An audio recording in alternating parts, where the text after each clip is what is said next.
Mga ka-driver, panahon sa eleksyon sa butuhan 2028, huwag natin silang ibubuto, yung mga pro-China, yung mga member, yung commander nila si Sara. Sana ma-impeach na yan, kasi yun ang number 1 traitor sa bansa. At di lang traitor, kawatan at saka member of mafia.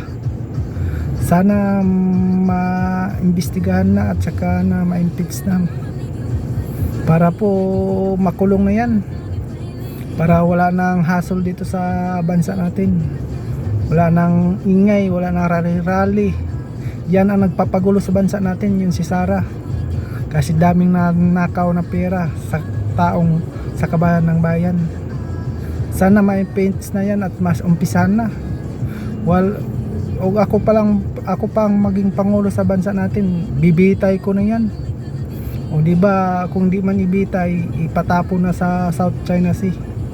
Doon na sila dalhin, pati yung mga kamag-anak niya lahat. Yung mga magnanakaw, isama na yan, kasamahan niya mga member of mafia ng Davao. Yung mga mananakaw ng pera ng kabayan ng bayan, yung mga sangkot, kasama niya. Dapat litisin na yan agad. Kung ako pang maging presidente, yan dapat litisin na agad. Yung mabigat yung kasalanan, dapat binibitay na. Kasi yan naman talaga ang traitor dito sa bansa natin. Yan ang mga pro-China, mga bayaran yan, at saka daming nanakaw at member of mafia ng Davao. Dapat yan makasuhan na, ma-impeach na. Sana magawa na ng paraan ng ating Pangulo, makasuhan na lahat ng mga Duterte para makulong na, o di ba, para madala na sa dahig. Okay, daghang salamat. Sana magtulungan tayo para wala nang gulo dito sa bansa natin. Yan ang nagpapagulo ng mga Duterte, kasi yan ang naggustong uupo, magrally-rally sila para pampagulo sa bansa natin.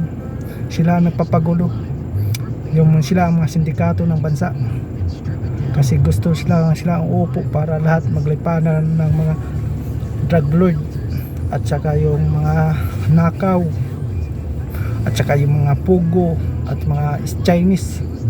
Papasokin na nila dito para gagawin na tayo ng probinsya ng China. Okay, daghang salamat. Sana mga ka-BBM, kuhan tayo, laban tayo.